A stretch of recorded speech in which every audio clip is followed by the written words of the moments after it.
तर हा जो प्रशासकीय कारभार आता सर्व स्वायत्त संस्थांमध्ये निवडणुका झाल्या, कुठे नगराध्यक्ष बसले, कुठे महापौर बसले, लोकल बॉडी आली आणि त्या विभागाच्या नगराध्यक्ष, लोकल बॉडी, महापौर बसल्यामुळे आता ह्या महिन्यामध्ये सगळीकडे महासभा लागतील, स्थायी समिती लागेल आणि आर्थिक बजेट जो आहे महानगरपालिकेचा तो आता स्थायी समितीमध्ये सादर होईल. आर्थिक बजेट आहे तो स्थायी समितीमध्ये सादर होईल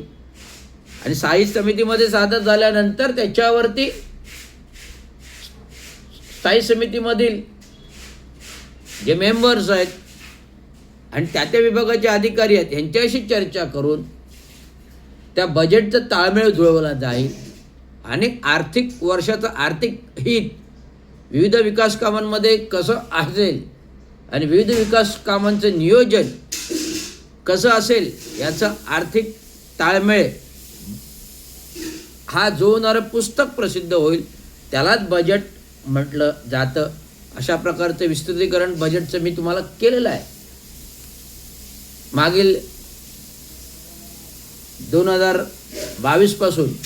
22, 23, 24, 25 या 3 वर्षामध्ये प्रशासनातील आयुक्त प्रशासक म्हणून महासभा स्थायी समिती सांभाळल्या. परंतु हे करत असताना ठाणे महानगरपालिका आयुक्त असतील किंवा आणखी कुठल्याही महानगरपालिकेचे आयुक्त असतील, जे लोकल बॉडी बरखास्त होऊन सुद्धा आजी माजी लोकांना प्राधान्याने देऊन त्यांची कामं केली,